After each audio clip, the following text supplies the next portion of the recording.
Hi there, and welcome to the Neck Pour. My name's Lewis, and welcome to the Whisky Review channel, where I give you my opinions on a bottle from the neck pour all the way down to the dregs. You join me here to look at this Bruichladdich, the Classic Laddie Sherry Cask Edition. This is actually the last bottle that I'll be doing the dregs for, without having previously done a neck pour on the channel, because this is the last of my open bottles that I had prior to starting the channel. And before we get started today, I would like to ask that if you drop down and give me a like if you're enjoying the content. Leave a comment below if you've got any thoughts on this bottle, any other Bruichladdich distillery bottlings, or anything you'd like to see me review. And please hit the subscribe button and the notification bell if you want to be notified next time I post. I actually picked this bottle up at Heathrow at duty free on the way out to my honeymoon in Sri Lanka because, as a self-confessed massive Bruichladdich fanboy, the minute I heard that the Classic Laddie was available with a sherry cask finish, I knew that was just something that I had to have. As soon as we got to the airport, my poor wife had to deal with my stress of getting through the airport and then watching me run across and skip to the World of Whisky counter where I was able to pick this bottle up for £61. I did a fair bit of the drinking of this bottle whilst we were on our honeymoon.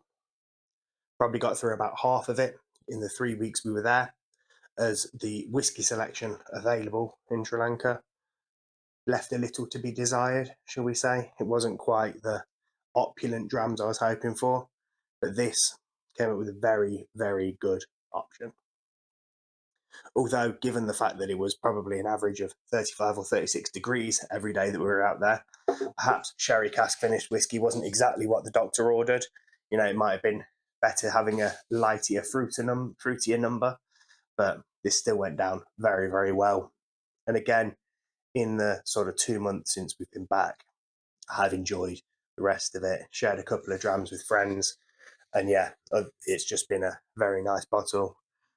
With Bruichladdich being Bruichladdich, I have been able to reach out to their customer services, and although you can't put the codes for these bottles directly in their website and get everything printed off, I reached out to them via email, provided them with the batch numbers of the bottle, and they very kindly provided me all the information. And for anyone that has the same batch as me, 24/017, this is from two batches of the Classic Laddie, which were vatted together in November 2022. They were then put into first fill Oloroso sherry hogsheads and then revatted in January 2024.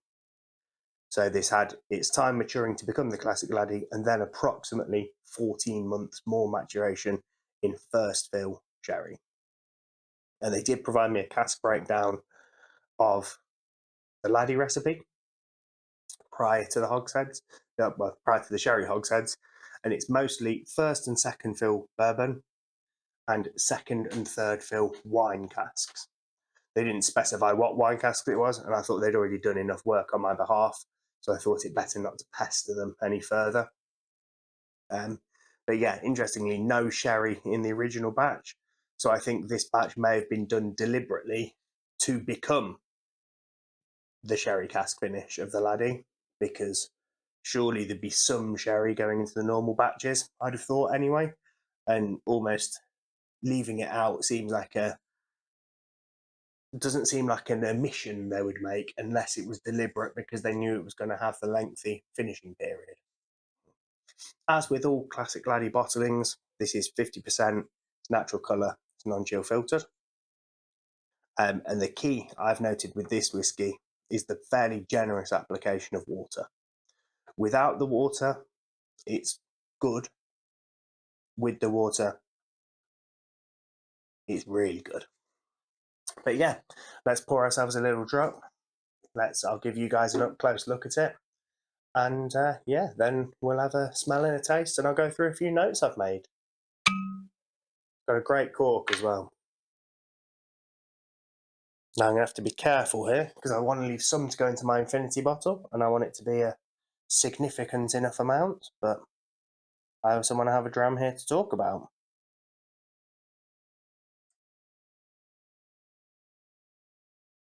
I can afford a drop more than that, I think. And I've probably got about the same amount in there again to go into my infinity bottle.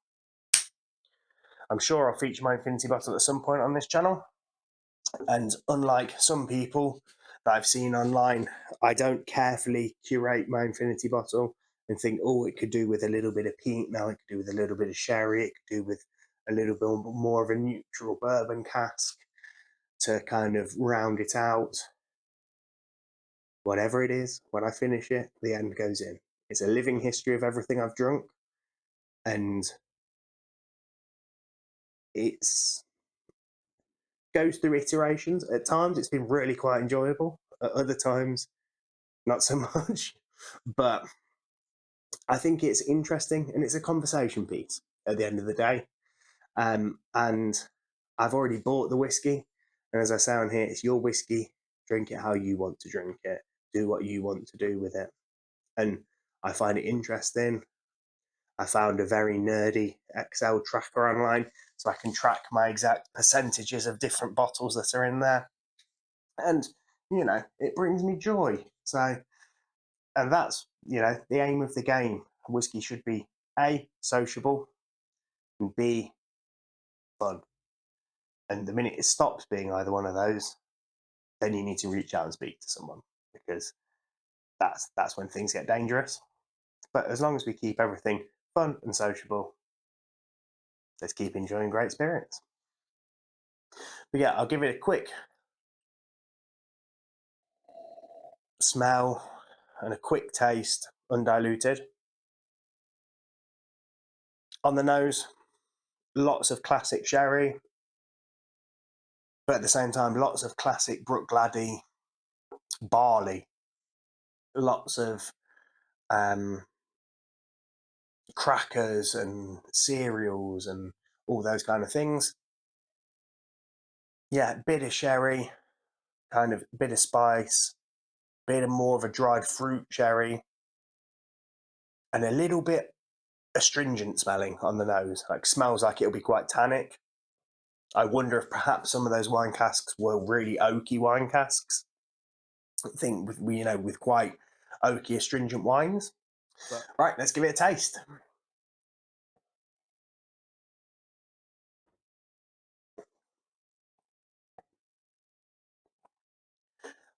Instantly, the second it hits your mouth, you can tell it's 50%. You know, it's big, it's punchy, it's all those things. But going back for a second sip and then a third sip is where you can start getting a bit of flavour from it. It's just such anything at 50% or higher, for me, it's just too assaulting on the senses on those first couple of sips.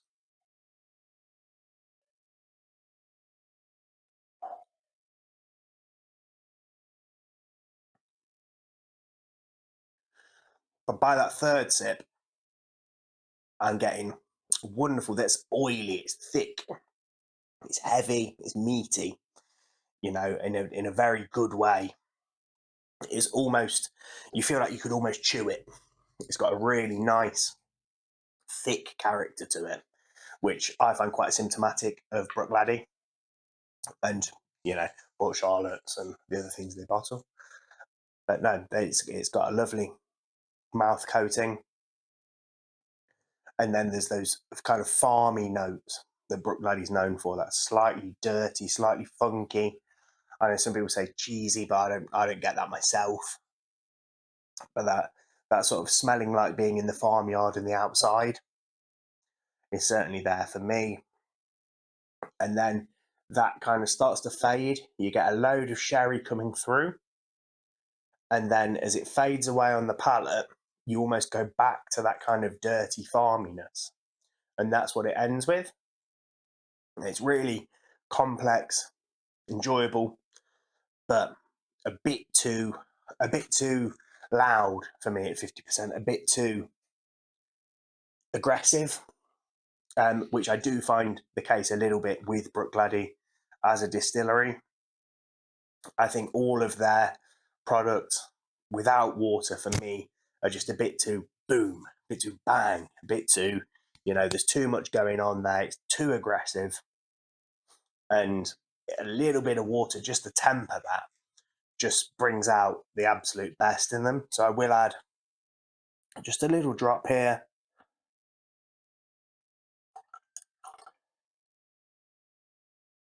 So yeah, not a crazy amount of water, but probably enough to bring it down to low 40s, maybe even a tad lower. I don't measure anything out. I just go by eye.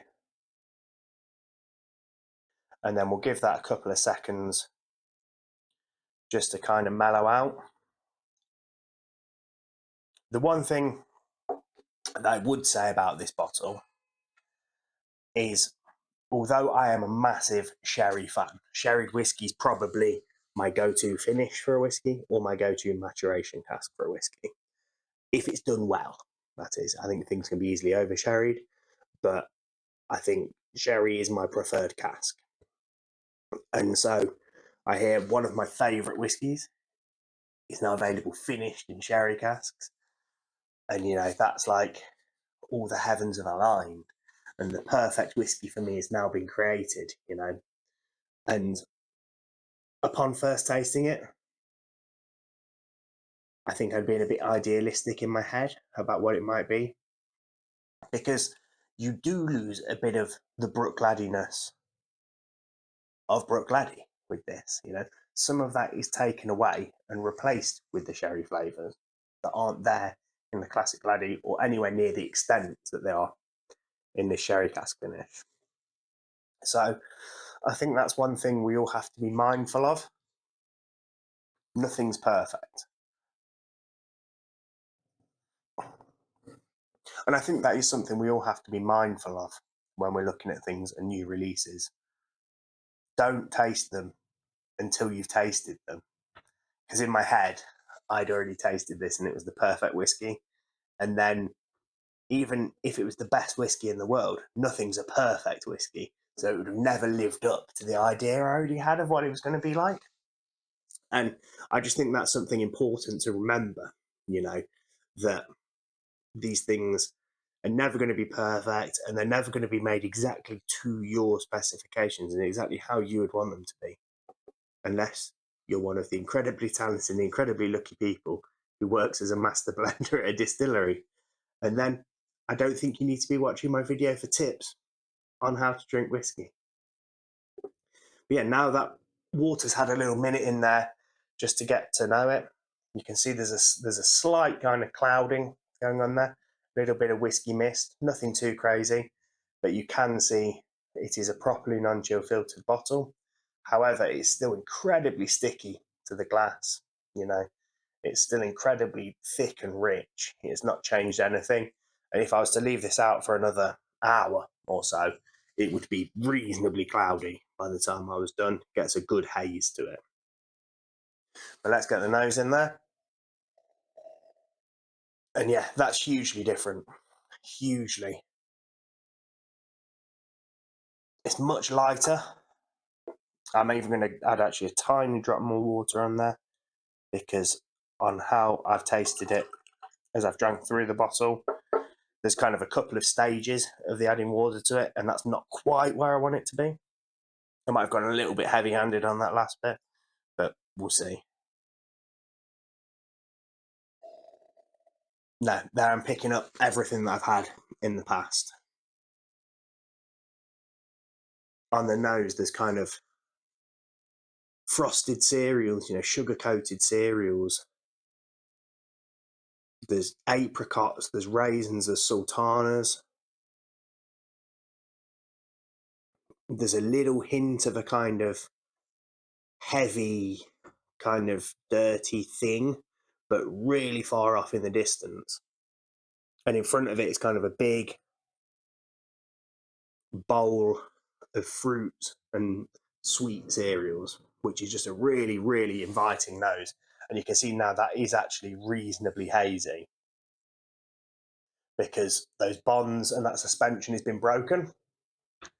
And again, the viscosity of it, because it's obviously dropped below the threshold at which those suspensions change, it's now sliding off the glass much faster. It's behaving very differently. And this is when the whiskey will be really quite active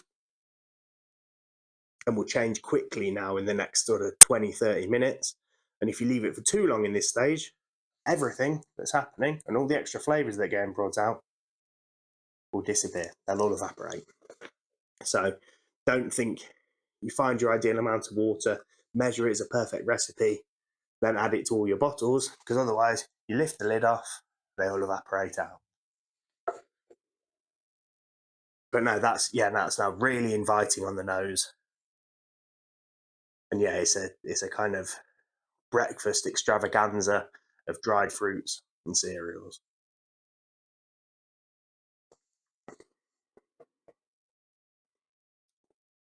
And giving that a taste, wow, that's just a wonderful kind of layers of flavour.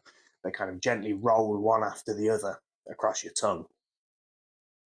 It's almost, and the closest thing I could describe it to with my partner was like a Black Forest Gatto, because you get the super sweet and preserved fruits like the cherries and kirsch. Then you get a kind of creamy, buttery, vanilla-y nut. Then you get a kind of chocolate, spicy nuttiness, but like a really strong dark chocolate. And then that kind of finishes. Then you go through a layer of that, again, slightly funky kind of thing that's going on, and then you just end with a kind of spiced mulled cider, mulled wine kind of finish. And it's just really, really stunning whiskey. But, and there is a but, it has lost some of the complexity that the Classic Laddie has. I have tasted this alongside the Classic Laddie. I've also tasted this alongside the Laddie 8 that I have previously done a neck pour of. And this is a much more straightforward bottle than those, if that makes any sense. It's much more kind of, this is the flavour path we're on, and it's all these flavours. Whereas those bottles, there's a lot more going on, and there's weird things out here and here and here. Whereas this is kind of this is the flavour. And for some people that'll be better, some people that'll be worse. It's just something that I thought I would say. And then on to the price. You can routinely find the Classic Laddie, which is pretty much the same whiskey without the additional finishing. It's probably slightly younger, for £35 a bottle. This was £61 a bottle. Is it even 1.5 times as good? No matter, almost twice as good. And that's the crux of the issue with this bottle. I'm not sure it is. It's, it's good. It's good, and I've really enjoyed it. And I don't think 60 quid's a ridiculous price for this bottle, especially considering, it was vatted in 2022. Most of the whiskey that went in there was 2014.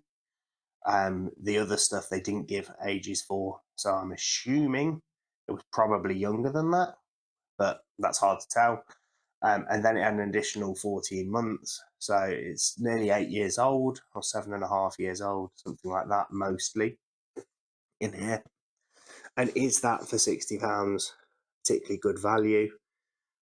And it's probably not. However, I'm still really glad I've picked it up, and I've still really enjoyed it. But it's perhaps taught me a thing or two about my expectations going into a bottle. And although that does sound quite negative, I do again have to say I've really enjoyed this bottle of whiskey. It's been really good. I've not been absurdly ripped off for it, although it might not be the greatest value bottle of whiskey I've ever bought. But no, it's been enjoyable. I've had a good time with it.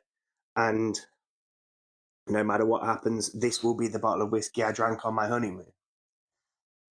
It's one of those things that kind of makes it a bit of a milestone bottle for me. And hence, again, why it's also going in the infinity bottle, because then no matter where I am, every time I drink my infinity bottle, there'll be a drop of this in there. And I think that's one of the coolest things about the infinity bottle, It's those things never finish. And so, although this bottle's come to an end, it will always be with me.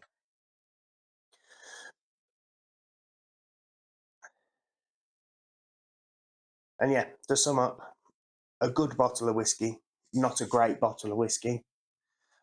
Understanding how adding a bit of water to it and playing around with it changes it, certainly improves it from just an okay bottle of whiskey to a really good bottle of whiskey. You know, makes a big difference to this particular bottle for me. But no, it's one, if you're in duty free and you're on your way back, you've got currency to use up that you expected to spend whilst you're on holiday, and you see a bottle of this, I would recommend it to you.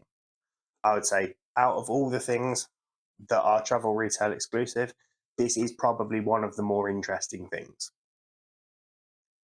But don't book a holiday just to pick up a bottle. It's not that good. Or don't overpay to get a bottle that's not at the airport. Because again, I've seen a few online going at crazy prices, and that's just nutty. Don't do that. That's crazy talk. But no, I've really enjoyed this bottle. I really enjoyed being able to share it with you guys. So please, if you've enjoyed the comment, leave me a like below. Drop me a comment if you've got any thoughts on this bottle or the review, or Bruichladdich in general, or any other bottles you'd like to see me pick up and review. Please hit subscribe and the notification bell if you'd like to see when I next post. Thank you for joining me today, and please do join me again for another episode of the Neck Pour, the Dregs, or just my general musings on whiskey. But until the next time, I'd like to say cheers, Salancha, and see you again.